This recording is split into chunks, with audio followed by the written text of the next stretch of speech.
Welcome back to the LeBlockcast, the hockey podcast where we talk about hockey and stuff. Nice. I'm always joined by my gracious co-host, Luke Felsner. What's up, folks? Zach Peltenberg. Hello. And today we're joined by special guest, producer Clark. Hey, guys. What's up? Damn it. There goes the camera.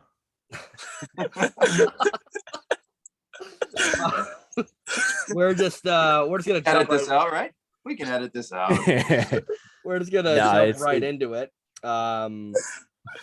We got some pretty good big extensions go around this past week. Well, a lot actually. Yeah, a few bang for your buck extensions. Greenway signed a 3x3. Holden signed 1 year 1.3. Merrill signed a 3-year 1.2. And then not really extension, but obviously have to include that Kane signed with Edmonton, 1 year 2.1. And Braden McNabb extended amongst a few other Vegas players for 3 years for 2.8. I apologize. I forgot Jeff Carter. How could I forget? 37 years old, signs for 2 years at 3.1. I can't really say too much bad about it actually, because Jeff Carter's been good this year. Just seems like a lot for a 37-year-old, but hey, man, Penguins are still somehow good. So I guess I can't talk too much shit on that one. Yeah. A lot of the good though has to be credit to the coach, right? He's done an amazing job. Like he's had probably Jack Adams. Yeah, they've had so many games where like they've missed Crosby and Malkin. Or they're missing Gensel too. They're missing everyone, and they somehow still win like 4 games out of 5. Like I don't know how a coach manages to do that. That's the difference between the good and great coaches, I guess. That is true. Yeah, I mean Sullivan. Sorry, I was just gonna say, it's one of those situations too where it's funny because for years we've been making fun of Pittsburgh for having no prospects and no depth in the organization. And here they are with 2 of their best players out for most of the season, still rolling along pretty good. With the guys that they have to fill in, like Evan Rodriguez, who saw him come out. That's what I was thinking. He was awful on Buffalo. Yeah, like Leafs legend Evan Rodriguez, he got traded to the Leafs for Kasperi Kapanen, and they literally just like let him go. And he didn't even play a game. So it's like now he's a point per game, of course, because it's Pittsburgh. Like Jake Gensel's having an all-star season, of course. Brian Rust is chugging along just fine, and I don't know. They just keep finding guys to just fill these spots. And like you said, Zach, it's like their coaching just seems to always find a way to fill these roles in Pittsburgh. And they've just been doing it for years. Jeff Carter comes in. Gets an extension for 2 years. Like you said, 37 years old. So, he earned his extension there for sure. Like you can't really talk too much about it, like in any bad way. Like he's been a good player. I think he's like 0.6 point per game or above. Yeah, 26 and 39, so just about 0.66. Yeah. I mean it is the differentiating really between good and bad coaching there in truth, because I mean obviously you have Malkin, Crosby, Gensel, Letang, and not to mention Tristan Jarry is having a fantastic season. But I mean after that, again, Evan Rodriguez is their depth. Zach Ashton Reese, Kapanen, Rust is good. I can't talk anything bad about Rust, but it's just like, I don't know, man. They're figuring it out, and they don't even need Jason Zucker, who they gave away the mortgage on their house for. Yeah, and it's just, again, it's Pittsburgh. It's just they've been doing it for years, and of course, and the other thing too, you mentioned Tristan Jarry. Like, show me a Jack Adams winning coach, and I'll show you a guy who had a really good goalie for a year. Like that's kind of been my motto. Is like typically whoever wins the Jack Adams, A, their team wasn't supposed to be good, but B, their goalie is probably either a Vezina candidate or at least he got votes. Like it's usually goes hand in hand most years. Yeah, that is true. Yeah. Who has one? Brendan Moore won last year, and he had Nedeljkovic. Nedeljkovic, of course. The best save percentage in the league last year. Bruce Cassidy was 2020. It's not like Rask has been bad at all. No, that was his best in the year, right? Yeah, I'm pretty sure. Trotz in 19, they obviously had the best defense ever that year. And Gallant, I'm pretty sure. Was that the year there? What's up? Was that the year that Lehner was there and put up huge numbers in the island? I think so. Yeah, I think that was their Jennings year, right? Yeah. you look at the Jack Adams from like who like the candidates for this year, you could see like Dallas Eakins, he has Gibson. Mm-hmm. Yeah. Yeah. Mike Sullivan, Christian Jarry is having a great year. So I think I agree. It goes hand in hand. Everson in the Wild, like the way that Talbot's been playing for them the last couple of years, like yeah, it's kind of just it seems to be there seems to be a correlation with that. I've always noticed. Certainly. Yeah. Well, I'm going to talk about the two extensions that I think were pretty noteworthy. I want to say Jordan Greenway. He was on like the trade block almost. Like he was like guaranteed. He was a guy who you could see getting moved, and now the extension just like nullifies that. And I think a 3x3 is a pretty decent deal for Minnesota because he's never going to be like a top guy, but he's going to be great for like your middle six. Mm-hmm. Yeah, he's definitely a very viable player. I like Greenway for sure. I can't trip the contract at all. Yeah, I like it too. The problem with me, and this is why I can't quite seem to wrap my head around how Minnesota is so good, is that a lot of their contracts are this like he's never going to be super good, but this is a decent contract for the type of player he is. Like that's all of their players. Yeah, seriously. Like outside of Kaprizov, who's obviously making the big money for the big player, but like Zuccarello's making $6 million, maybe one of the most underrated players in the league, by the way, but he's making $6 million for the next 3 years. I'm looking at their cap friendly right now. Like Fiala is $5 million, Rask is $4 million, Eriksson X $5 million, Foligno's $3 million, Greenway's $3 million, Hartman's $3 million. Like there's a lot of guys that like $3, $4, $5 million. And in today's NHL, you don't see that very often. Not a lot of teams have a lot of middle range contracts. There's usually like obviously I'm a Leafs fan, so this guy behind me, but there's a lot of high end contracts, and then they have to fill in the depth spots. Whereas Minnesota's going a completely different way. They have some bigger contracts on their blue line. Their blue line's great, but for the most part, there's a lot of middle range contracts in Minnesota. So it's a lot of guys, exactly like LeBlock said. Like, it's good for what he is. He's a middle six guy. There's a lot of those guys there. Yeah. And it's just weird how they're so good. Kaprizov is just that damn good, and Eriksson Ek is really I was gonna say really Eriksson good. Ek, like he's on a pretty decent contract as well. Like yeah, it's all right. It's fine for what he is. It's fine. Yeah, I mean he's probably the base definition of like a 2C. Like he's exactly what you want in a 2C. If you had to make one in the lab, he would like he is Joel Eriksson Ek. and like who saw Ryan Hartman coming out of nowhere and having he's having. So I mean, there's a lot to go into it, but Minnesota is a crazy story for me.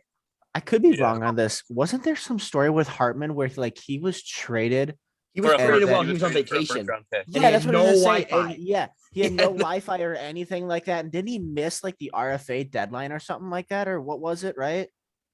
I feel like that was like. Yeah, he got traded. He had no idea that the trade happened, and I swear he missed like a deadline or something to get like you're traded to Philly. I'm qualified. pretty sure. I thought it was Nashville. I'm pretty sure it was Nashville or Chicago Philly. to Nashville. He was in Nashville, but he might have got traded to Philly first because he was with who picked him in the draft like back in the day. Chicago, I'm pretty sure. Chicago, yeah, I'm he was pretty sure. It was Chicago. Yeah, right. No, Chicago to Nashville, traded to Nashville. And then in the summer of that year, he got traded to Philly and he missed the deadline. Oh, okay. There you go. Yeah. Hold on. Crazy. No, it was Dallas. You sure Was it Dallas? Maybe it was Dallas. Yeah. I'm thinking Philly. Yeah, though. no, because it was Dallas because he never even played for them.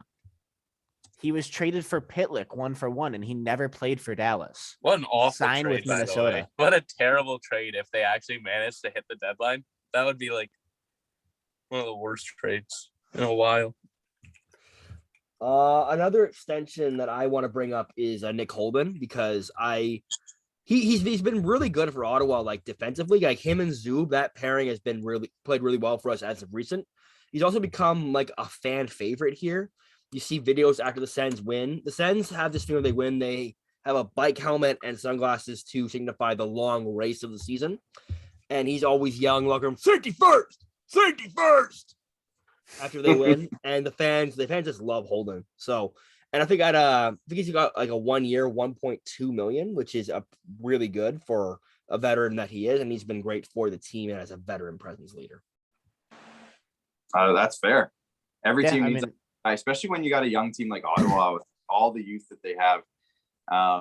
it pays off so much to have a veteran voice, even if it's not like a legendary vet. Like Nick Holden's not going to make the Hall of Fame by any stretch, but just a guy who's been around the block. He's been on different teams. He's been on good teams. He's been on bad teams. Like that's valuable to have on a young team like Ottawa when there's a lot of young guys coming in trying to learn some lessons. And a guy who's kind of been a little bit of everywhere is there. That's kind of a big deal. So actually, I kind of agree with you, James. It's a really low key, like solid signing. Mm-hmm. I agree with that. Yeah, I mean, it's you need those kind of like, I don't know that I would call him your rock, but like, like the guy he's not gonna fuck you, he's not gonna be fantastic, but he's good depth, he's good leadership, he's a good presence.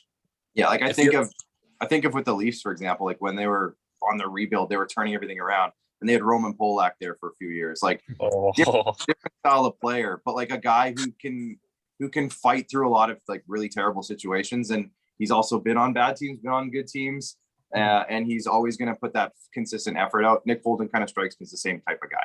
Mm-hmm. Yeah, that's fair. Maybe slightly better with the puck. Nah, Polak was elite. Oh yeah.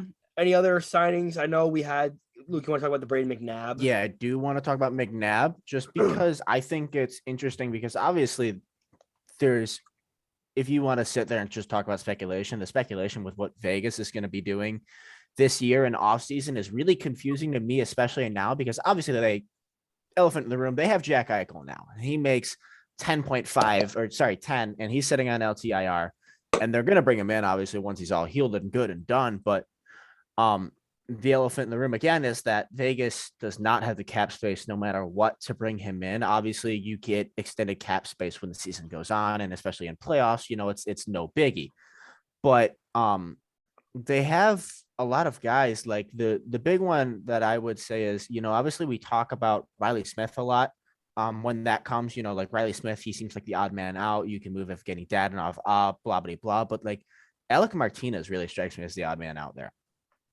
He's signed for 3 more years at 5.25, and he's a good player. He really is, like it's not any chirp on him, but it's the fact that they have Theodore signed, who's going nowhere, and Pietrangelo signed, who's going nowhere. So those are your top 2. Nicholas Hague is fantastic. He's a fantastic player. They just extended McNabb. So that's 3 lefty I've already mentioned. And then White Cloud is not going anywhere either. He was obviously already extended for 5 years or something like that, and he's also fantastic. Yeah, I think he's one of those like weird 7-year deals. Honestly, yeah, he signed for I think it's 6 years. Yeah, 6 years, 2.75, like a gargantuous amount of time. He's not going anywhere. So you already have Theodore doubles as a right D. So you have 2 lefty, 2 right D, guy that doubles as both sides. I don't really know where Martinez ends up fitting. It could be both. It could be Smith and Martinez, or it could be Dadonov and Martinez. I mean, it very well could be. I think right now they're projected like current cap space on the day is 5.7. They have no logistic cap space, but because of, like it's this point in the season cap space, they have that much. Mm-hmm. But you still need to move more, and you have 3 guys making $5 million that are going to get moved. Like one of these dice is going to, or dominoes is going to fall. So I'm just curious which one it is. So if it was me, I would try to do everything I can to move Dadonov, and try to keep everyone else. I don't know how the money is going to work. And obviously there's people who get paid a lot of money who are going to figure that out.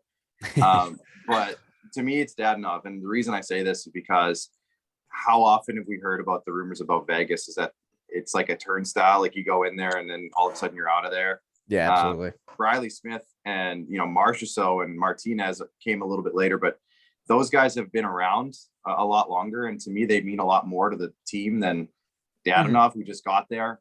So for me, if it was possible to move Dadonov, even if it's like to an Arizona, if they need a roster spot filled or something, right, just to get like even like a lower pick than he's probably worth, I would say do that. Keep Smith, who means a lot more to the team, the fan base.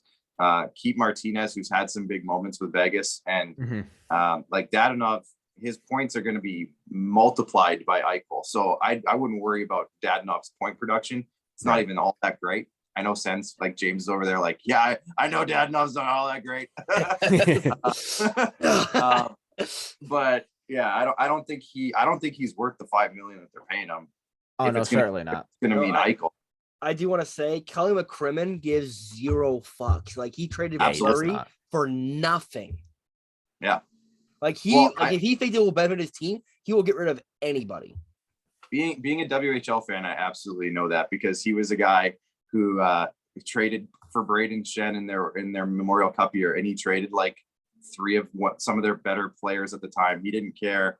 They ended up going on a great run, and then Saskatoon got these players back, and they sucked. Like they had Braden Shen, and then they traded him, and they were terrible for years because of the trade that Kelly McCrimmon made with them. So it's like, oh man, Kelly McCrimmon has been fleecing teams for years. I'm sure he'll figure his way out of this one.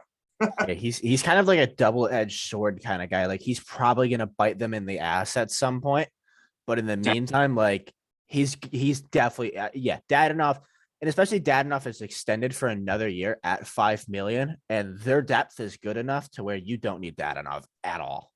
My only problem with trading Dadonov though is he has a modified no trade clause. So if you trade him to to a rebuilding team, which is probably the only team who will take that $5 million by 2 contract, he's probably going to say, I'm not going there. I'm going to a team that's probably going to make the playoffs. I mean, he did sign with Ottawa when he originally signed the contract. Yeah, I guess. That is true. Ottawa I mean, had a young up-and-coming team. They just drafted 2 guys in the top 5 that year.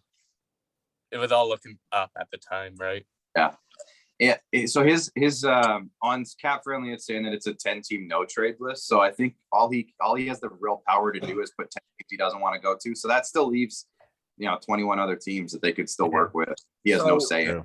So Dadonov, I know he didn't want to go to another Canadian team because he wanted to be with his family after the year in Ottawa where he couldn't see his family, which I think he plays a lot of players. That's tough on a lot of players.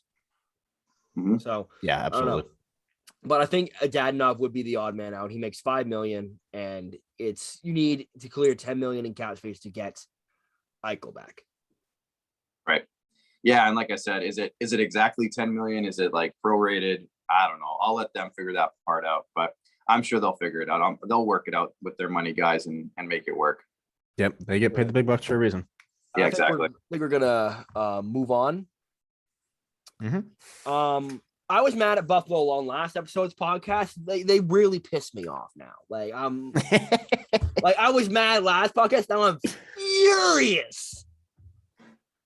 Aaron Dell, how's he be suspended? I'm like it's devastating for Ottawa. And yeah, to have finally, I think, a little bit of a role, and then there goes Drake Batherson because Aaron Dell was like, "Fuck you," that's why. Yeah, I do want to ask this: like, do you guys think goalies should be allowed to hit players, and should players allowed to hit goalies outside the crease? Again, it's kind of like a double-edged sword because it's like if a goalie is, I don't want to call a goalie fair game because that's kind of BS because a lot of the time the goalie's just going to play the puck, but if the goalie's going to a place that that is very acknowledgeably a place that's a hot spot that players are already really close to, and the goalie chooses to go out, kind of like in that situation, I get kind of, like nudging him or hitting him out of the way, not just fucking blowing up his shit, but like, I don't think it's right that, like he's untouchable and he can just go out there at any time and have the intention to just injure Batherson, really. Yeah, I mean, like it sucks because Batherson was our leading point getter. He was like the guy this year. And and so Jack Sharp put out that video where he's like controversial hot hockey takes, and so the first two were, do you think the goalie should be allowed to get hit, and then do you think that goalies should be allowed to hit other guys? To me, like that wouldn't have been a clean hit if that was a player. So. That should be the line. I think if it's a dirty, like goalies should be able to make contact. They should be able to get hit. But if it's dirty, it's dirty. Like that hit was dirty regardless of who it was. It doesn't matter if it was a goalie or not. So I think that's kind of the line right there. Is I think goalies should make contact or be able to get hit, but they can't do that. Yeah, maybe not like Lundqvist level getting hit though. Remember that one hit that? I think that's a bit of where you draw the line on his Yeah, it's goal. kind of like when you say that to a hockey fan, that is like those are the two kind of situational things that I think of. It's like that guy gets his shit wrecked or like he doesn't get touched at all. Like, Yeah. and there is a lot of in between. Like, I'm not saying, you can ring around the net and just boom, just crush him in the numbers, but like it is bullshit as a player to, go into a situation like that. And I mean, you have the mindset as a player, like you can't touch him. Like you're going to get a penalty. You're going to get, you're going to get beat up. You're going to get ragdolled by about 3 guys. There should be a little more leeway, I guess, with that, I would say. For sure. I was going to say, Batterson never had the puck either. So regardless, it's interference. Yeah. I think my favorite thing about that whole situation is that Dell then got put on waivers. Wait, really? Yeah, he got suspended, then they put him on waivers, 100%. And then Buffalo had no goalies against Arizona. I thought that was pretty funny. That's fantastic. Karma. I mean, like it's a terrible situation. Like good, like it's a high ankle sprain, which is like, I mean, Jack Eichel had that. I think most players who've had that injury, it's like it takes you out for a while. It's like a 8 to 6 month recovery.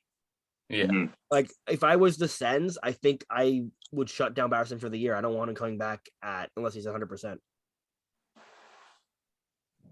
Yeah. I would agree. Yeah, I would agree too. It's a really rough situation too, because you want to let your young star player play, but at the same time, like you have a long future ahead of you. Mm-hmm. You don't want to fuck that up. You don't want to put a guy out there who's already injured. I know we talk hockey, but if you talk football, you look at Robert III when he was with Washington. They put him back in that game when he was not ready to go back in, and they rushed him back the next season, and he got worse. Or even more recently, Michael Thomas in the NFL, where they rushed him back, and now he's out for 2 years. Like wait, 2 years? Yeah, he was out last wow. year, and then he's out this year too. Oh, okay. Year because of it. Okay, my bad. I was like, he's out another year? No, not that I know of at least. I think we're gonna move this into team report. What a horrible week for Ottawa. Just on the injury front, like we lost Batterson, we lost Norris, we lost Graham Brell, we lost Brandstrom. No, Brandstrom did come back last game, but you want to talk about injuries on the Ottawa Senators? How much time you got? Oh no, that's all I'm gonna mention. That's all I'm gonna mention there. Yeah, I could go on for hours. We've lost so many players this year. If you go on Ottawa's cap friendly actually right now and you look at just like their on roster forwards versus their IR and stuff like that, it's actually a really hilarious graphic because it goes from Brady Tkachuk, who signed for ever, and then it's just 1 to 2 year guys because fucking everyone else is out. Like it's Brady Tkachuk, and then it's Tierney 1 year, Sanford 1 year, Watson 2 years, Paul 1 year, and it's just like. It's so funny because you look at any other team and everything's so spread out, and then it's just one guy, nobody. And then you go to defense, and they still beat Shabbat, nobody. I do want to say though, in the absence of these guys, we've had guys step up, which I love to see. Like Foreman's been great. Foreman's been almost point per game in the past 17 games. That's fair. And Tim Stützle, what Stützle's a nasty goal. That OT winner versus Edmonton, that broke my heart, because I had Edmonton in my parlay. That hurt. But that was just like I really was convinced watching that OT that Edmonton was going to win. Like it was a lot of back and forth. I thought it was just going to go to shootout, and then Stützle just comes in the slot, backs up, gives himself the perfect shooting room, and just tink right over Koskinen's shoulder. I was like, damn, okay, he's that guy. I do want to give you this stat. I think Matt Murray's back. Oh. I'm like, don't even start with controversial. No, James, you can't get this hope. Wait. These are Matt Murray's stats for the 6 games he played after the Toronto fiasco. LeBlock James, big stats guy. He's 4-0-2 with 1 shutout, save percentage of .941. Pretty good. And 2 goals against average. He definitely does. The fuck was that? Pretty good. Did you guys hear that noise? I'm sorry. I'm geeking right now. Yeah, we heard it. Hamburglar went on a tear too, though, James. Bad goalies go on tears. It's a natural thing. We mention this all the time where like goalies like are weird. Facts. But like, Yeah. I think Murray, since coming back up from being sent down, has played terrific for us. And I mean, he's his last stolen 3 games. games has been fantastic. I mean, Buffalo, he shut out Carolina 0.931, and last night just about a 0.95. I mean, those are fantastic numbers for sure. So I think the team is progressing despite injuries. I think the team is stepped up. Our like bottom 3, are like our bottom 2 lines have really stepped up to play like second line roles. Like in the meantime, but like I know our 4th line is like guys who are like they're from our prospects, but they're not ready. Like Sokolov looked great last night. Kalistic is a good prospect for us, but he's not ready to come up. Mhm. Yeah, hopefully they can have some of the same luck against the Islanders tonight. But yeah, I think the team. Here's the thing. I don't. If you say, "Oh, I'm talking to the players," I'm like, okay, I know that, but like, I don't really matter to me. Like, it's a strong draft, and I feel like the team is going in the right direction. This is a really good draft too. So if there's any draft to be bad in, it's probably this one. Montreal, you couldn't be bad last year. Like, come on. Luke, Zach, what about your Red Wings? They're still the Red Wings, so they still lose games that are won, like against good friend here, Clark's team, the Leafs. Go into it's weird because honestly, the last 2 games have probably been the best Red Wings games I've watched all year, just because of just how they've played. Like, we played the Ducks last night, we limited the Ducks to 15 shots. 1 goal on a screenplay, just a pretty basic goal that goes in, but they've played really good overall hockey. Like, it's nice now that they've kind of put first line and a second line, because Larkin is just on fire right now. He can't be stopped. Like, he's one of the guys that's completely able to control the game right now. And then the second line, they're a good bunch of grinders that can make stuff happen. So to have that, and Zadina's chipping in a little bit, 2 points last 2 games, take that. I think it's 2 points last 3 games, which isn't phenomenal, but for how he's been this year, we'll take it. It's way better. Yeah, it's way better than how he's been logistically. But no, I mean, they've played really good. The first 2 periods against Toronto, they were fantastic. We went into 10 minutes left in the game, we were winning 4-2, and then you go and look at the score box and it's 7-4. So that's something. Bunting just decided to drag his nutsack on her face. It was yeah, great. no, I mean, yeah, I'm sure you enjoyed that one. It wasn't. No, I mean, it was like a classic. Just like it happens. Honestly, like I'm not pressed over that game. It happens. You're gonna lose those games. Leafs 1-2 straight in the exact same fashion, which is pretty damn cool to see, actually. No, I mean, I can't complain about the Red Wings. This whole season's kind of been growth improvement. Seeing our young stars, Mo Seider has been insane the last 2 weeks. Like, he controls every aspect of the game. Like, he is the hub for everything for the Red Wings. He punches, I think, 23 minutes a night right now. He's been incredible. And yeah, that's what I got. Yeah. I'll add to that. I'll say at the start of the year, I said low expectations, but I feel like it's going to be a fun year. It's not going to be a year where we're going to make the playoffs or do anything in the playoffs, but it's just going to be a fun year where we watch the young players play. Hopefully Larkin bounces back, because Eiderman said that he probably will. All of this stuff happens, and it ended up being correct. It's just been a good year. Yeah. It feels like we're starting to see a dawn of something of what Stevie's been building. Like, the tides are starting to turn. Detroit's not that team that wins, like, what was it, 12 games in a whole season. Yeah. They're not the worst team in the salary cap era anymore. It's a fun team. Yeah, it's basically just like everything that you could hope for in a rebuild, and where a rebuild could be at right now. It's like you're there. This is exactly what kind of you wanted this year. To NHL standards, the Red Wings are 500 currently. We have Lucas Raymond, who's a Calder finalist, evidently. Seider, Calder finalist, and evidently Nedeljkovic probably won't get there, but he's had a great year. Gustav Lindstrom's really under the radar. He's kind of like does most of the stuff right kind of guy. And yeah, I mean, Larkin, he has 43 points in 41 games. It's everything you could hope from him. I was watching the Wings game the other night, and I was like, they said Lindstrom, like, oh damn, Nick came out of retirement. Yeah, Lindstrom, not Lidstrom. It's kind of a funny one because our announcers do it at least once a game. Ken or Mickey Redmond does it all the fucking time. That guy is a complete gem, but he does it like he reminds everyone like twice a night that it is Lindstrom, not Lidstrom. You know, pretty I funny. think the Red Wings are progressing very well, like even above my expectations. I had them having like that said like a fun year, but still like not gonna be great. Mhm. But they've exceeded my expectations. Mo Seider has been what Lucas hyped him up to be from day number one. And like I've always liked Mo Seider, I've always liked Lucas Raymond. And I think the Wings have a very bright future ahead of them. I do want to say though, when the Wings lose, they lose. We lose bad. Yeah. It's in terrible fashion each and every time. It's like you're looking at the game, you're like, oh, cool, 3-2 game. Shit, it's 6-3. You're like, what happened?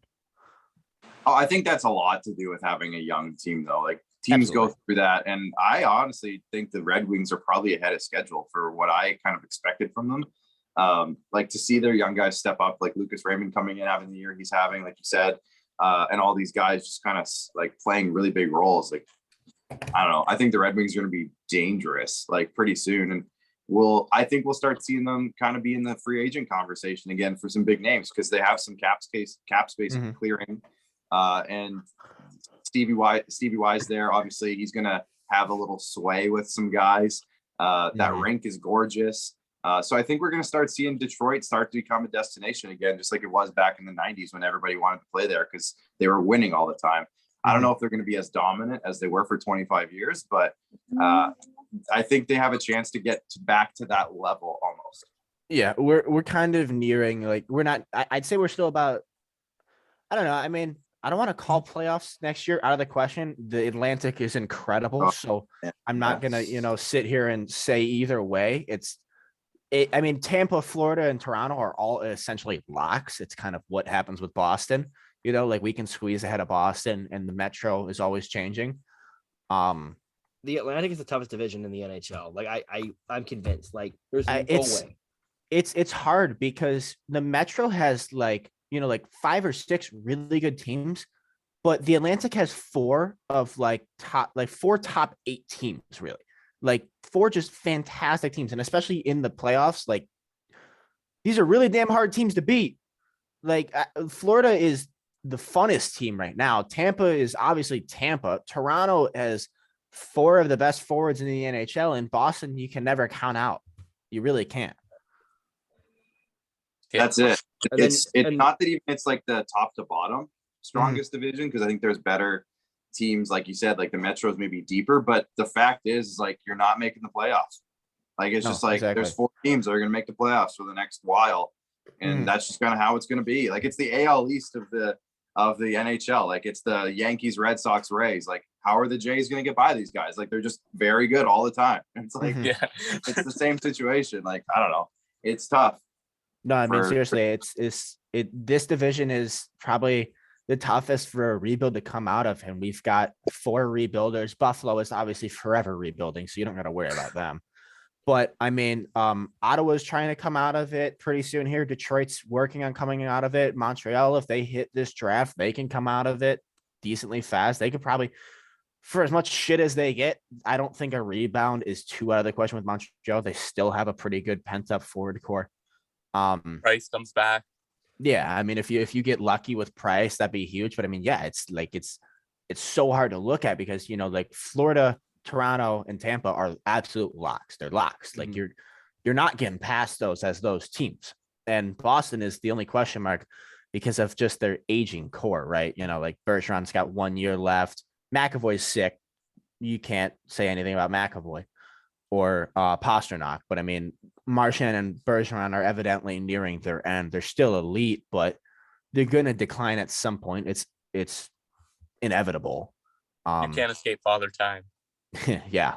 I mean, it's going to happen with Boston, but I mean, still Patrice Bergeron's probably not retiring this offseason as a UFA, but it's a really tough division. Really tough. I want to say just like Vegas is the leader in the Pacific. They have 55 points. They'd be the second wild card in the East. Yeah.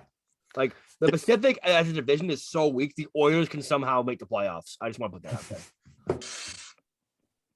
Hell, the Canucks can still make the playoffs after all their fiascos. Yeah. And moving on, Clark, how do you think the Leafs have been doing this year? Obviously. Like Luke said, it's a lock for the playoffs, so I'm kind of just coasting at this point. Well, it's funny because like I don't know, you guys see Leaf fans tweeting. I know you guys have Twitter, but like people are saying that they've been playing really bad for the last little stretch of time, and they're eight wins, 2 losses, and an overtime loss to Colorado since Christmas.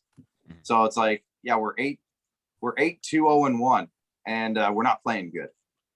So I don't know. It's one of those. It's weird because I don't think Leaf fans are used to winning, and that's obviously clear because like they're such critical fan. It's such a critical fan base.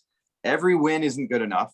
Every loss is catastrophic, and they never do things the right way for anyone. And it's like, guys, they're 8-2-0-1 in the last 11 games. Like, they're doing pretty good. This is how teams win. Like this what happens. This is the literal manuscript of winning. Yeah, you are winning. This is what happens. Like, yeah, they've blown some leads. Everybody blows leads, and if there's games, like it happens. This is hockey. This is the NHL. I feel like the Leaf fans just need to have a bit of a wake up call because we were so bad for so long. I think we forgot how to be fans of a good team. Like I think it's still shocking some people. Because every year, I think Toronto always starts out the season a little slow every season, and all the Leaf fans, the sky is falling, and now that they're good, they're like, what do we do? Yeah, what do we do? The sky has to be falling. It has to be falling somewhere. So where is it? So everyone's bashing Justin Hall and calling out Mitch Marner, and Jake Muzzin's having a bad year, and all this stuff, and it's like, I don't know. I'm looking at it completely different. I think they're playing really well, and yeah, they've been blowing some leads, but at the end of the day, they've only lost one of those games. One of them was an overtime loss, so I'll give them that. So they've lost 2 of those games where they've blown all these leads lately, and it's like they're still holding on to wins. For the most part, outside of Arizona, they're beating almost everybody. Arizona was stupid, by the way. And it happens. Trust me, it happens. Yeah, it happens, and that's the other thing. It happens. Like these are still NHL players on both sides. So every once in a while, you're going to run into a team that just has a really good night for some reason. Yeah, absolutely. And that's just how hockey works. And I think people are being, it's Maple Leaf Nation, so they were always irrational at the best of times. But I think Leaf fans are being a little irrational with how the season has gone. And it's kind of showing some people's true colors for a lot of ways. Like, I don't know. I feel like they're doing pretty good this year. A lot of guys are having really good seasons, underrated seasons. Like Alex Kerfoot's having a career year so far, and nobody's talking about him. Yeah, he has been fantastic. 31, 41. I'm looking at right now. Yeah, and he's been all over the lineup. Like he's going third line, second line. He's been on the first line. He's been all over the lineup. He'll do whatever Sheldon Keefe asks him to do, and nobody's saying anything good about him. Muzzin and Hall can't catch a break. Dermott hasn't been good enough for anybody.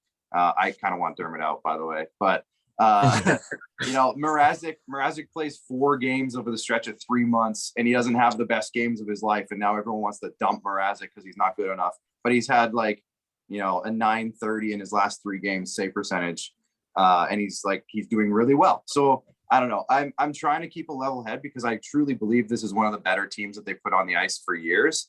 And I'm trying to, take a good approach to this, an optimistic approach.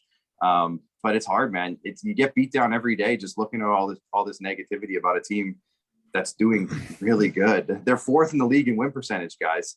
And it's like nobody's happy about it. I do want to say this. I find Leaf fans. So my boss is a Leaf fan. The owner of where I work is a Leaf fan. I know a bunch of Leaf fans, in group chats, they're the most divided fan base on everything. Totally. Like you'll say one thing and they'll have an internal argument about everything. Marner's good. He's great. Then I have my boss. Oh, Marner's shit. He gotta go. He makes too much money. Yeah. Oh, totally. It's absolutely that way, and that's maybe the hard part about. I don't know. I don't want to toot my own horn as a fan or the hard part of having such a large and widespread and diverse fan base is there's way too many ideas flying around all the time, and people need to just stop. Just stop having ideas. Your ideas don't matter. I feel honestly, I really like that way of thinking. Yeah, I feel like listened to all of the Leafs fans on Twitter and had no context behind it, you would think that they've won like 10 games all year. Like max. Like they're the worst team. They haven't had a full 60 minutes once all year. They're terrible defensively. They're soft. They need to trade for Roman Polak again. What's going on?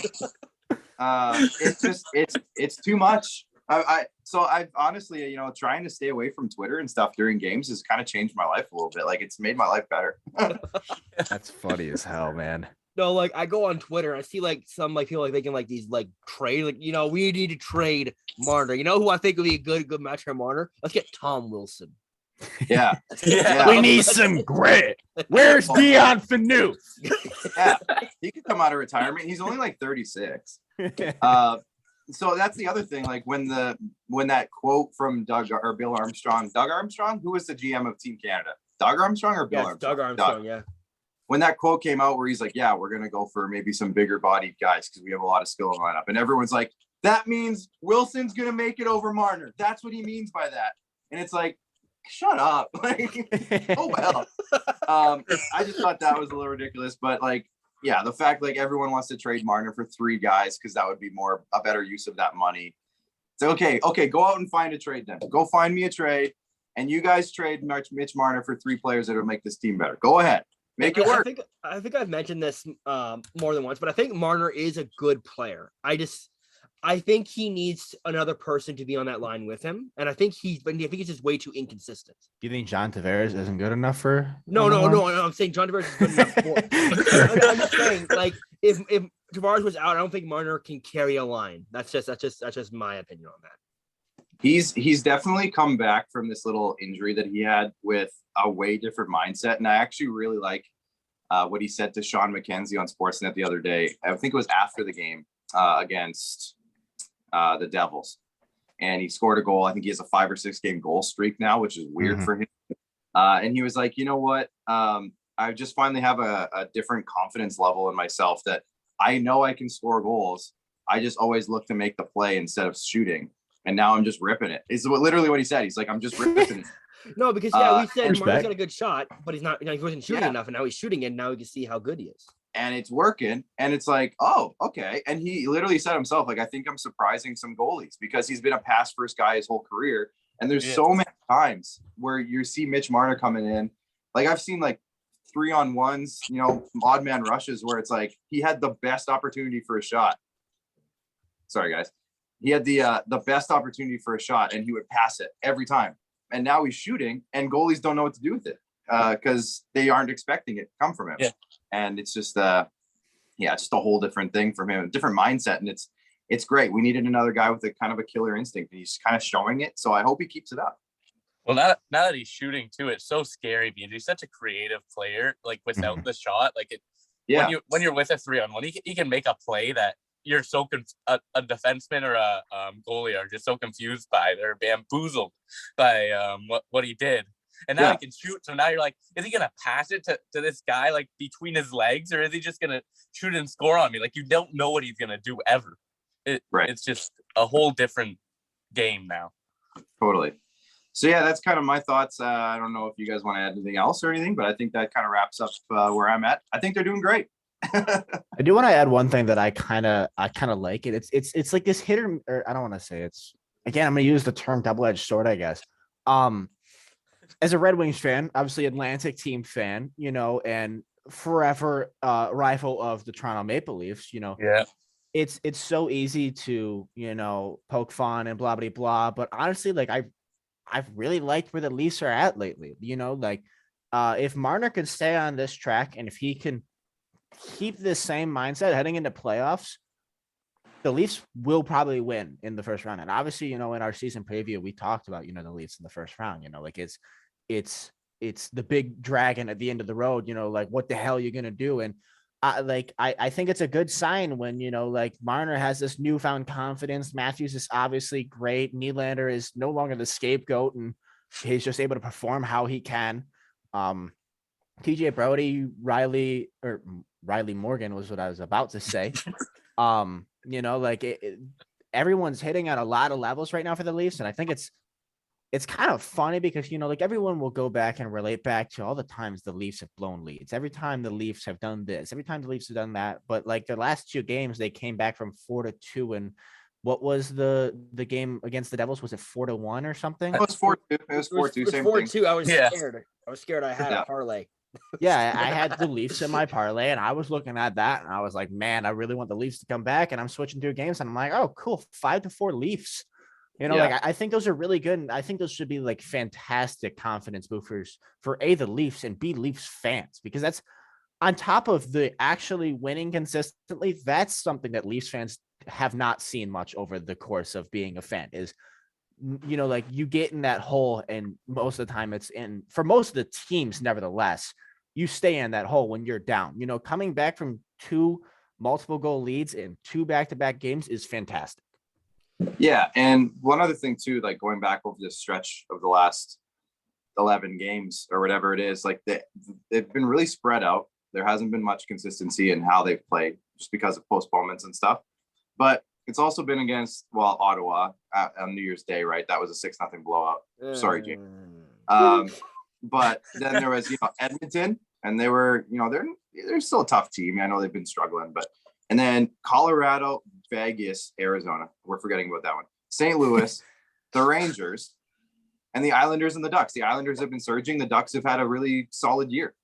So those are all good teams. And like I said, yeah, they've been losing leads. They've been playing some really good teams. And that's just how good teams operate. They were trying to claw back too. They're good too. So, I mean, yeah, they were coming back and scoring goals against the Leafs late in the games, but those are, 4 or 5 of the top 12-ish teams in the league. They are good. So the Leafs have found ways to beat those teams. And that's the sign of, a team, that we haven't seen with the Leafs in the last decade, where, they're beating good teams even through hard times and adversity. So it's great. It's been a fun stretch. It's been entertaining. It's been frustrating at times, but it's fun either way. I do want to say you can't blow a lead if you don't have the lead. There you go. That's what our mindset the last 2 games have been. I think we're gonna move on. Trade targets. I know Luke, I, and Zach have we each put 2 trade targets out there. I just want to. I'll have you go 4. first, Clark. So we don't. If you have any trade. Yeah, you guys go. I'll piggyback on you. All right, Luke, you want to start us off? Oh, hell yeah. I'm gonna take 2 trade targets that I'm taking these guys that are, one of them's in rumors for sure. But 2 guys that I don't think should get moved, but I think probably do get moved just because of the situations of each. One, free Brock Besser. Honestly, free my man. There's been so much speculation over the past few years now, it seems, that Brock Besser is going to get traded. Brock Besser, I mean, hell, like Minnesota is the prime hub for that trade talk. And I mean, hell, you want to work out a Kevin Fiala, Brock Besser trade? I like that trade. Truthfully, for both sides, I like that trade. But Vancouver's obviously had a very up and down year. Brock Besser seems on the outs in every conversation that you have. And I think he probably ends up getting moved this deadline. I don't think it's going to be in, like the Nucks acquire a first-round pick and prospect. I think it's probably going to be, like one of those flip-flop trades that you see. And it's going to work out for one team. It's not going to work out for another. Is that James? I was just saying, like basically, it's a hockey trade, like a one. Yeah, it's a hockey trade, exactly. It's it's these guys need that mix-up type thing. Both those guys. I know Fiala's had a pretty underwhelming year. I think that could be a deal that could happen exactly as that. I think it could go a magnitude of other ways, but I think Brock Besser is a guy that should be targeted at the deadline by teams and probably is moved. And my other that I'm going to say is obviously Philly is in tons of talks because they're really bad this year. They're really bad. And leave it to Chuck Fletcher to fuck it up because that's what he does. And one guy, if I'm teams and I'm calling nonstop on, is Ivan Provorov. He's a fantastic young left-hand D. He's signed for 4 years at 6.75. He is a fantastic player. Fantastic. But he's having a down year. He has 17 points, 41 games. Obviously, points aren't everything for defensemen, but this is on pace to be his worst year of his career. He has a minus for about the second time in his career. Obviously you've seen the rumors on Giroux. You've seen the rumors on a ton of guys. Yando could get moved. Ellis coming home. yeah. There's all these rumors, obviously, of them. Yeah, I mean, Rasmus Ristolainen too. He's probably a deadline move for another gross overpay because Rasmus Ristolainen is a name. But Provorov is he's a guy that I don't know that he will get moved, but he's a guy that if I'm one of the 31 other teams, I'm calling on them every day.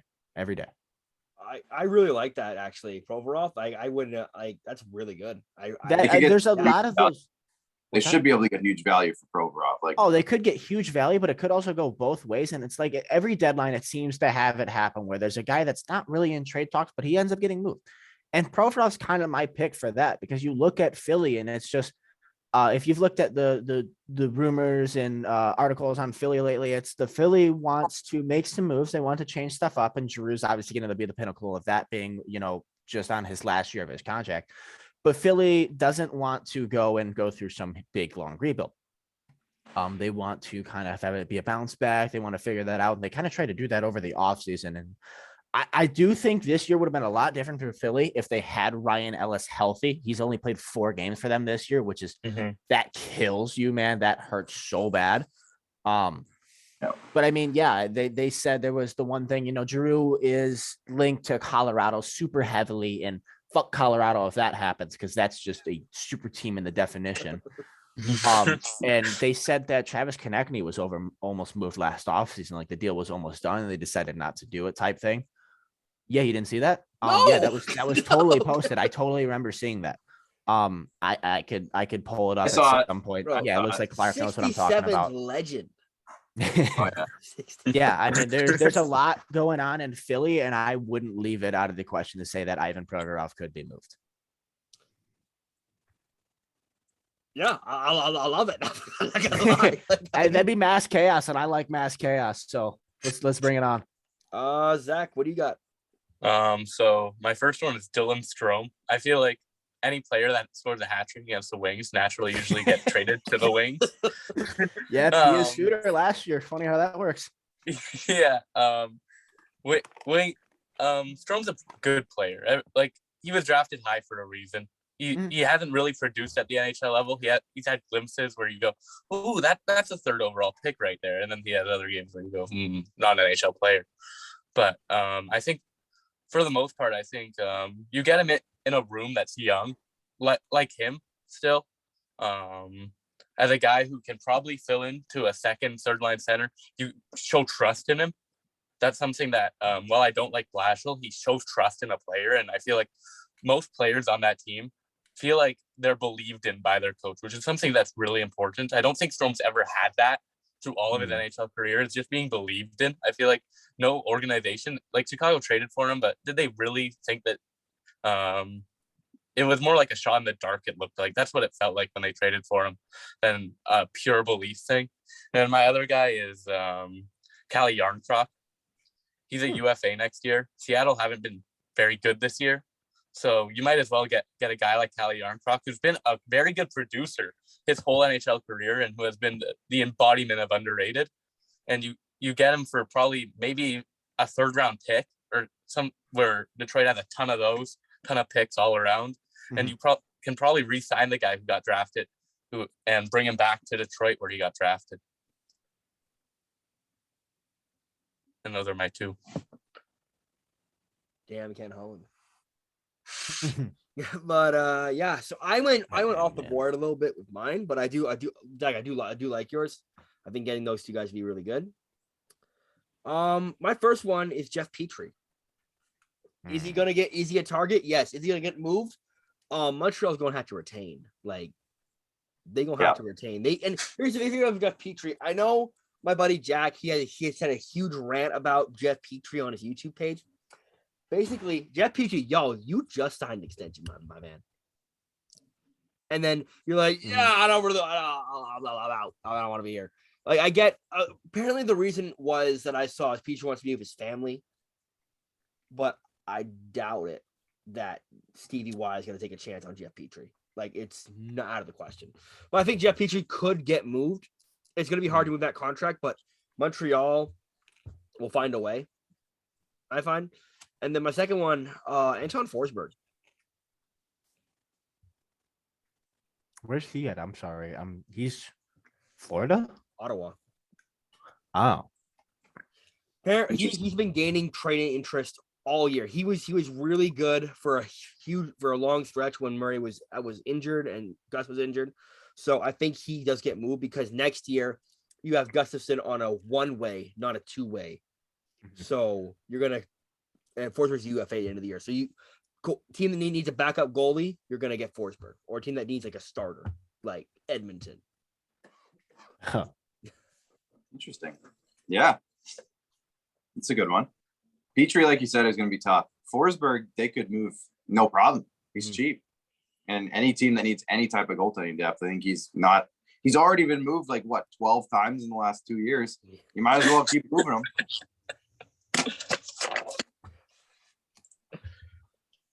There's a couple other ones. If I can throw a couple names out here. Absolutely. Mason Appleton. Only heard great things from the Jets fans when he got claimed by the Kraken. He's an RFA. He's super cheap. The only thing I worry about is that like the Kraken haven't done anything this year. Like not after the expansion draft, nothing. So I don't know how willing they are to really move guys. Yarncroke should be a no-brainer because he's a UFA. He's 30. It should be a no-brainer to try to get something out of him. But I don't know. Just they kind of seem like they're kind of dormant over there. I don't know what Ron Francis is doing. I thought he would have done a lot more by now.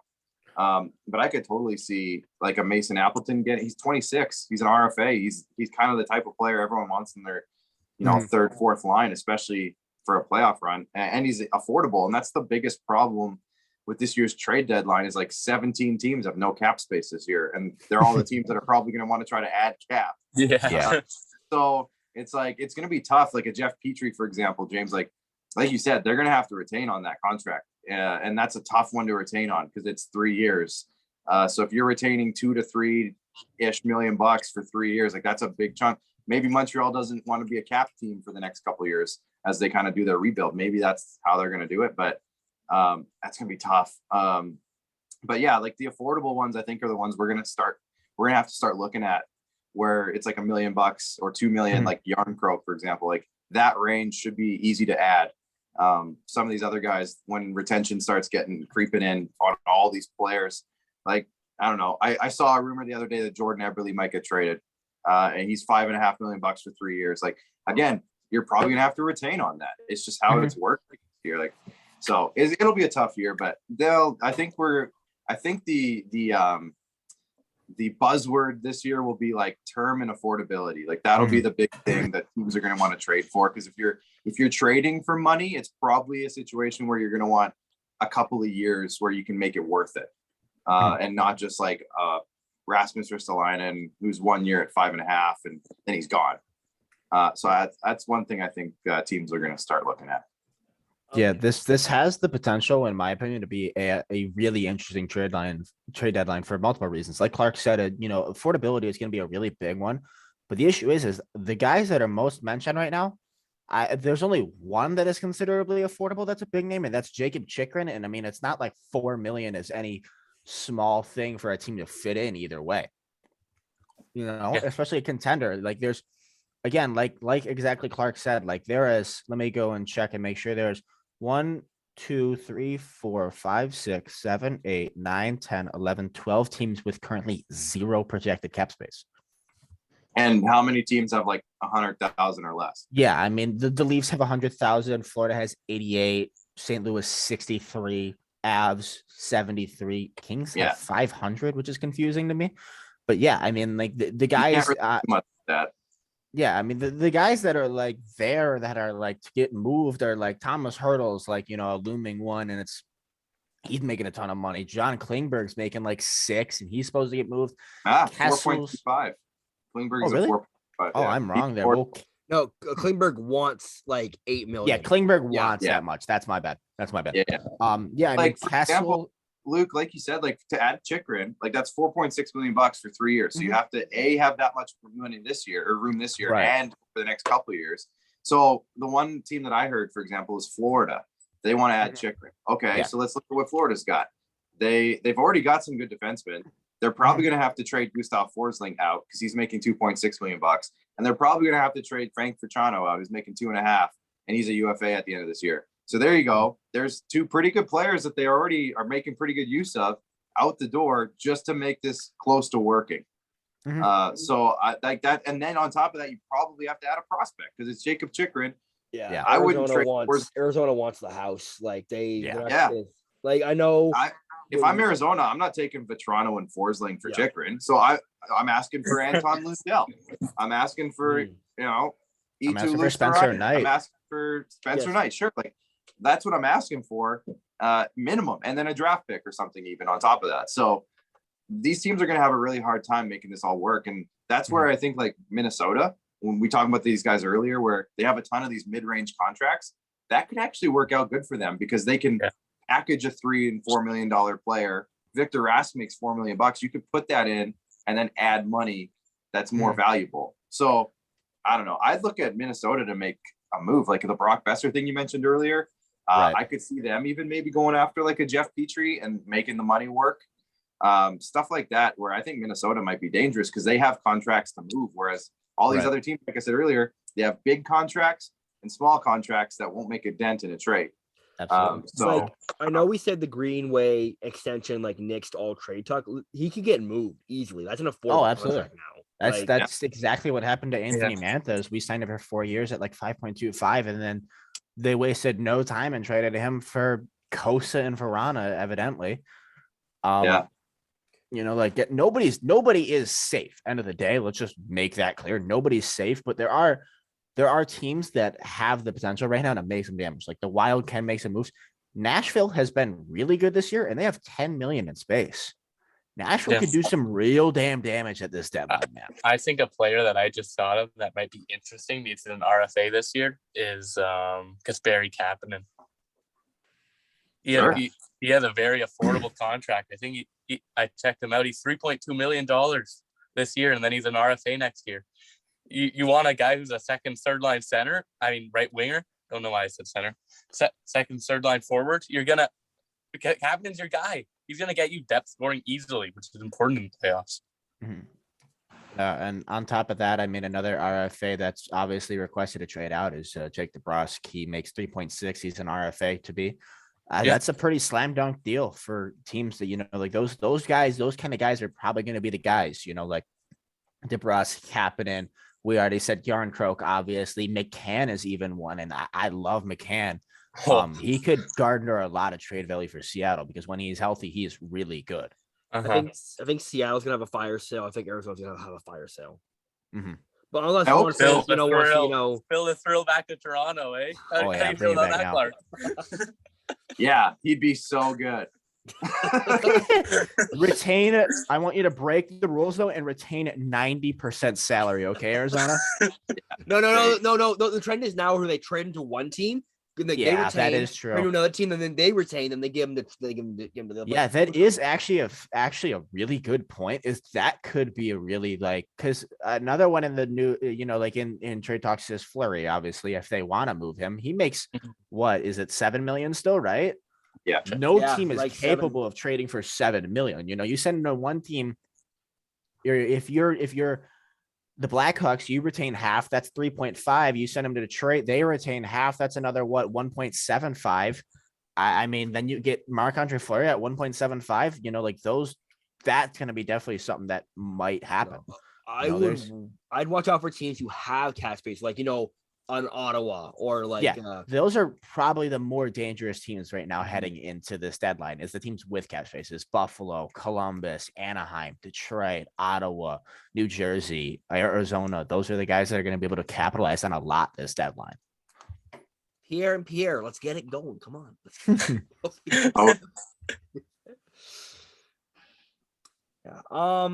I can name so many targets right now, but I think we'll talk more about that when we get into trade deadline season.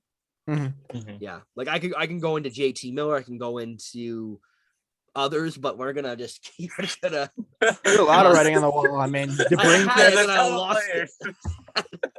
we're gonna go into our to end it. I'm just gonna ask you this right now to end it off. Mid-season awards. Ooh. Which ones do you want? Yeah, that's a good question, but it's changed a lot from where it was last year, the start of the year. Let's do Calder. Let's do MVP, Let's do North. Okay, I like that. You know who my Calder is. You know who mine Luke's Calder is. We're gonna let our guests start out. We're gonna start out with the Calder. Michael Bunting. Hey man, he's been on the tear lately. Yeah. He's been good. I don't know. I have a weird time giving him he's 25 or whatever. I would say Lucas Raymond if I had to pick one. So shout out to you guys down at the bottom there. Thank you. Lucas Raymond to me. I love what he's done, and I think he's kind of rejuvenated Detroit quite a bit. So I would say him. He's my pick. Fair enough. I think Zach and I can give a collective Mo Sider here. Yes, Mo. Yeah, I'm gonna hop on that. I'm gonna hop on that wagon. Yeah, Mo Sider. I mean, I don't know, man. It's easy as a Red Wings. I feel so bad with the Calder talk at this point because for me and Zach, especially in our Wings group chat, like it's Sider. There's no other fucking option to us. Like Zegras is not an NHL caliber player at this point. Like we almost hate him in the group chat at this point. Like it's mass chaos when it comes to Zegras, but I don't know, man. It's so hard because like we watch Sider on a nightly basis, and he plays like a 27-year-old D-man. Like like his draft comparison was Brendan Carlo. He plays like Charlie McAvoy in a Brandon Carlo shell, and that's impressive to me to do as a D-man at his age. I mean, he has basically 30 points at 45-ish games. That doesn't really happen that often for rookie D-man. Yeah. You look at our games against Toronto and Pittsburgh, he got in both Matthews and Crosby's head. You don't usually see a rookie who's willing to get in their faces and just he doesn't really care, which is fun to see. I know. I posted in one of the group chats. It was a clip of Zegras like doing one of the moves against Ottawa, and like you go like, "Oh, that's not Mo Sider." Like Calder, like new Calder. That's not Mo Sider. Yeah, we're not the people to ask about Calder because we are aggressively on Mo Sider train. It's honestly, it's not even like fair at this point. I mean, it's not like we're that wrong for it. He has 29 points in 46 games. Yeah. So beginning of the year, I said Lucas Raymond, and that could still happen. I'm just putting it out. Lucas Raymond is definitely still there. Honestly, and this is I wanted to mention this, and I feel like a dick for saying it, evidently, but it's really hard for me to say Zegras, and obviously half of this is biased. Don't get me wrong. Yeah. But Sider is only like 3 points back of Zegras as a rookie D-man who plays with Danny DeKeyser or Jordan Osterley on the off night. And Lucas Raymond is still 19 years old, and he has more points than Zegras. I don't know, man. It's But Zegras, Michigan.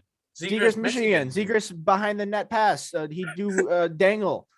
I do want to let our audience know that Luke and Torch are the same person. I do absolutely love Zegras. I love watching him. He already might have like top 10 hands in the league. Like he is definitely all hands team. He is a fantastic talent. No disrespect, but I don't think Zegras is top 2 personally. I went from hating Zegras in the World Juniors to I love watching him play. Like he's so fun to watch. I absolutely love watching him play. He is such a fun player to watch play. And it's hard because he's an American center who dangles and scores cool points. He's the most marketable player possible. So it'll be interesting to see at least on how that voting goes. A little bit of a dark horse too. Just want to throw out Tanner Jeannot's name, Nashville Predator. He's good. He's really good. Yeah. He's like a freaking moose out there, and I just love how he plays. And we had him on my show. Just a quick shout out, and so he's kind of a friend of the show. So shout out to Tanner from Oxbow, Saskatchewan. Hell yeah! There you go. And Lundell, he got 5 assists in his last game or something. Like don't look now, but he's on a bit of a tear right now. If we sit here and talk about rookies and we don't mention Lundell, the 4 Florida fans that have social media are going to kill us. Yeah. Clark, do you have a North? Well, no, not the Toby, but do you have a North nominee? I didn't ask you that. I haven't won one myself. No. Congrats, Clark. No. One day. It's Cale Makar for me. That guy's just a monster. I really like Victor Hedman too. I was kind of on Victor Hedman's train last year, and I still will be because I still think he's one of the most, if not the most dominant defenseman in the league in terms of physicality, just in terms of his presence. And his reputation, which everybody was so mad about last year, the fact that he was as close as he was to winning last year because of his reputation. But I think it's Makar, just the way he's scoring goals and the way he's pushing that Avalanche team into what we all thought they would be. I think by the end of the year, his numbers are going to be stupid. So I'm going to say Makar. I agree with Makar, definitely. There's 5 really good D-men this year. Fox, Hedman, Makar, Yossi, and Letang. But Makar he's just dominant in so many assets. Right. He is probably like, we talk about fun forwards and fun this, and like Makar is so fun to watch. Like I remember last year during playoffs, I turned on an Avs game just for like background, and I looked at my buddy and I was like, you got to watch this number 8, this Cal Makar. He is fucking insane. And it's like he was in the corner and he did the, like the heel to heel stride, just and just rips one. And I'm like, what the hell was that? Like he's phenomenal. When the Avs came to Ottawa, I was so disappointed because Cale Makar wasn't healthy. I Right. had good seats for that. I was disappointed because you want to see the best, and I think Cale Makar has been one of the best defensemen in the league this year for sure. Yep. Just skates circles around everyone, doesn't he? Like it's just unfair. Having McKinnon and Makar for like 2 of the best skaters in the league. Like I don't even know, man. It's just so unfair. One thing I will say is, again, another Nashville shout out. I'm like Yossi. The co-host of my show, Max. He's a Nashville fan, so I get a lot of Nashville information. Mm-hmm.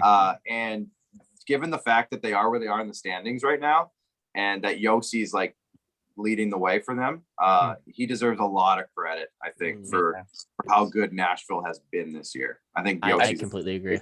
I thought about going with him, and I was like, no, I don't believe that. I don't believe I hope he gets votes. votes. I hope he gets top 3 Oh, consideration. he should absolutely get votes. It would be criminal if he doesn't. Zach, are you going with a car as well? Yeah, I'm going with Makar. I'm gonna say 2 because one, before he got injured, I would Adam Fox. Yeah. But he's injured now, so I'm gonna say Roman Yossi. There you go. Let's do it. I do love Roman Yossi. I remember I drafted him in fantasy hockey this year, and everyone was like, weird pick. And I'm like, dude, you're not ready for the bounce back. Yeah. No, I mean, like Clark said, I mean, Roman Yossi should probably get a lot more credit than he does because Nashville, a lot of people wrote off Nashville, probably me included. It was just like, it's not going to happen. I think all of us, like, is me, you, and Zach. We all wrote off Nashville. Like, well, they said they were rebuilding. Yeah, they said they were rebuilding, flag. and then they're just zoom like. Yeah, they traded Ryan Ellis. Yeah. So, like, and they got rid of Pekka and like he retired. So you think 1 + 1 should equal 2 there, but it's not 3. Yeah, exactly. And now we move on to our last award, the Hart Trophy. Clark. Hart Trophy. Michael Bunting. Everything's Michael Bunting. Yeah. I don't know. This is a tough one for me because there's a lot in midseason. There's a lot of things that could happen. It's hard not to say just like Connor McDavid, but I think Alex Ovechkin should be getting a lot of love for what he's doing in Washington. Jonathan Huberdeau should be getting a lot of love for what he's doing in Florida. And the thing is, like, the Hart Trophy is supposed to be most valuable. Wait, is Hart Trophy most valuable to their team? It's most valuable. Yeah, it's MVP, not best player, right? So yeah, like to me, I think that's Ovechkin because a lot of people, you said earlier you guys were writing off Nashville. I think a lot of people were writing off Washington. Absolutely. And if I recall correctly, I think I was on a show with you guys, and I'm pretty sure everyone said Washington was too old to do anything. And now look at what they're doing. Yeah, I think it was you and Luke who only said like Washington would be good. I had Washington first in the Metro. There you go. Yeah, I think I messed up my Metro division predictions pretty bad, but overall, I think I had Washington in a playoff spot. So either way, all I'm trying to say is I think in terms of value to their team, Backstrom's been out for a lot of the year. Washington's an older team. Their goaltending hasn't been awesome. And Ovechkin's out here having a renaissance year. So I think he should get a lot of consideration for this in terms of value to their team. Yeah. I'd go with Ovechkin too. I mean, when you say that people write it off Washington, I think most people actually write it off Ovechkin. Like he's 36. People went, yeah, he'll score 35 goals. That's realistic for a 36-year-old. That's seriously. fantastic Everyone for a was like, 36-year-old. he's not hitting Gretzky's record. Yeah, but now He you're is, like, yeah, he's just gonna keep doing it. He's just gonna keep scoring. He's gonna keep getting assists. He's gonna keep getting points. It's just ridiculous. He has like probably 25 or 30% of Washington's total points and goals, which is like absurd. It's absurd. And Ovechkin's he's so different. He carries that team, and they've been kind of injury riddled this year. And he's just been like, I don't care. I'm just gonna score. I put puck in net. Yeah. Yeah, I'm on the same kind of boat. I'm a very against like the idea of like you can be the MVP when you're barely an MVP considerable for your team. Like I love McDavid and Draisaitl. You can never talk shit about them and you know what they do, but neither of them are the MVP because they're what 2 points apart in points. Yep. You know, like it's impossible to consider them. And I think mine too are Ovechkin and Huberdeau. Barkov's missed a lot of time this year, and Huberdeau leads the league in points, which is no sly thing that should just kind of like go under the radar as like Huberdeau is having an incredible year. And I think he's also an expiring contract in 2 years, which is something to watch out for. But yeah, I mean, Ovechkin, you know, it's the how does he keep getting away with this meme?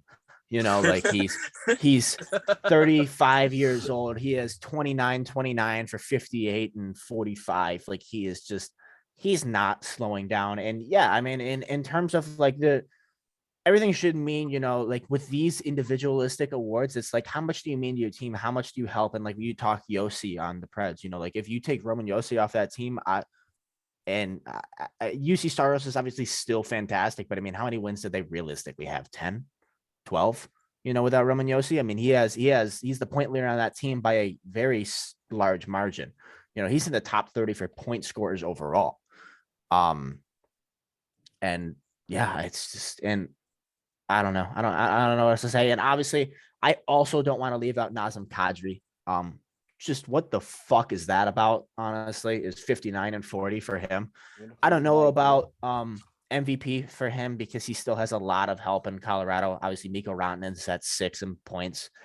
Mikko Rantanen is still really, really good, but Kadri is having just a crazy year.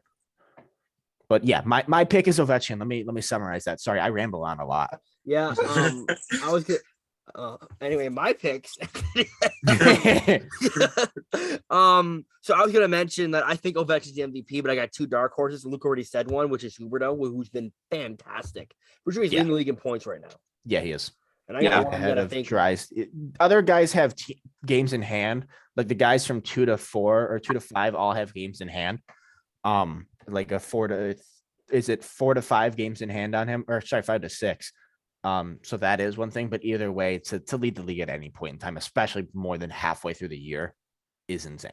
And he's got 46 assists, which would put him 17th in league scoring without goals. Without any of his goals. Yeah, that's crazy. So that's not bad. Yes, that's okay. And I got another dark horse. I'm gonna say Igor Shesterkin. I like that. I respect that. It's him. He's been fantastic. Best save percentage in the league. Well, I'm not counting Vili Husso. He's played like 10 games. So we're not gonna. We don't want to talk about Louis Domingue. What do you mean? He's played one game. It's a 9.76. I know. Like without Shesterkin, I'm sorry. Gorgiev is not starter caliber. He's not starter. He's not it. Every time I put money on the Rangers, and after I see Gorgiev, and I'm like, oh well, there goes my parlay. Yeah. Well, but I think without Igor, the Rangers are not a playoff team. We're talking about most valuable player. That's value. When you can get a goal, you can steal you games and be the best in the league. Yeah, I mean, he's a 9.37. That can't be stressed enough. I mean, a 9.37 as a starting goaltender is absolutely bananas in this day and the age of the NHL when Florida's putting up 8 a game. And I think I take Igor for my Vezina as well. Yeah. Yeah. He's there's the only debate with Vezina is you can throw Freddie Anderson and Vasilevsky because it's Vasilevsky, but I don't know. You Saros and Jari have been really good this year too. true. That's true. Yeah, they've all been great, but Igor Shesterkin has Yeah, just been he's whole essentially other a level. tier ahead of them. Anyway, you guys have any other closing thoughts? I think I've got everything on my post-it note said and done. So Jack Adams. I'm gonna say Jack Adams will go to Dallas Aikens. That's the last thing I gotta say. if they make playoffs, it's Dallas Aikens. Otherwise, I think it should go to Sullivan. Yeah, I'd agree with that. Maybe Yeah. Gallant's a bit of a dark horse in there for me too. Yeah, that's fair. Took a Rangers team, didn't make playoffs. I know Shesterkin, as Clark said. Show me a Jack Adams winner. I'll show you a good goalie, but Jack was lit. I do want to say something about the Rangers though. Like Gallant's a great coach. Shesterkin's a great goalie. They still can't develop. No, dude. No. Free Kako, free Lafreniere. Lafreniere is what, like 11 points? They're They're done both nothing wrong. so underwhelming, and I hate it. I do. I really do. Because they weren't in a rush. Like obviously I get signing Panarin, right? Like that's fair. Panarin wanted to come there. You don't deny Artemi Panarin who wants to come to the Rangers. But man, it's just like you had to do better with these guys. And obviously they still have time. Don't get me wrong. But yeah, Lafreniere has 12 and 44. And let me jump to Kaka, who I think last I checked had 14 points. Couple Kako. He's on IR currently. Yeah, 14 points in 37 games. They needed to do so much better on those guys. If you develop them the right way, could you imagine where they were right now? They could be right now. The big thing I have with Lafreniere is last season, Panarin went out. Lafreniere was on a tear. He was like point per game in that span between when Panarin was out and when he got healthy, because of obviously the drama that was around Panarin at that time. And then Panarin comes back, and Lafreniere goes back to third line minutes, barely any power play time, barely any ice time period. And now he's not producing again this year because he's in the same boat. I really don't know what else you can do with Lafreniere other than trade him at this point. Though, the Canucks are in on Lafreniere. That's another trade target we could have talked about, but we'll save that for another episode. The only thing I'll say too, James, just to wrap it up, for Jack Adams, you mentioned Dallas Aikens. I would put Daryl Sutter's name in there for the Flames. Yeah. I know that sounds weird, but I think the Flames have done really well, and they have a ton of games in hand too. They could easily get close to winning the Pacific, like if they continue playing. And again, it's Markstrom, so there you go, the goalie coach combination. And John Hines from Nashville too. Yeah, John Hines. I was looking. We all said when he got hired, we're like, why? Yeah, why? Seriously. But the coach of the year, like I said, it's either you got a good goalie or you're a good team and you shouldn't have been. He's got both of those boxes checked off. So I could see Nashville, like John Hines from Nashville, winning that also. I think those could be your three. And there are probably going to be some other guys like mixed in, like Brendan Moore, Gallant, like you guys said, Sullivan. But I think those guys. Nope. I was about to make that joke, James. No. Yeah, I mean, there is a lot of coaches that should be in it this year. I don't know who the interim is for Florida, but he should definitely get some credit. Yeah, he should get some credit. Obviously, Florida is fantastic, but they're just so damn dominant every single game. Yeah. That's surely a little bit of a product of Quenneville, but come on, man, you gotta mention the guy. And Todd McLellan, McClellan, god damn it. Easy for you to Oilers say. wish they had him now, but yeah, I mean the Kings have had a very fantastic year for what they were expected to do. And I don't know that they have that goalie box checked, so that's an interesting one. Quick was good to start, but now he's Quick has a 913, and I know Cal Pedersen hasn't been fantastic. Breaking the worst fantasy goalie I ever picked up. Yeah. All right. Well, thank you for watching another episode of the LeBlockcast. We will see you on the next episode. I want to thank producer Clark for coming on. Thanks, boys. And we will see you on another episode. Ciao. Peace out.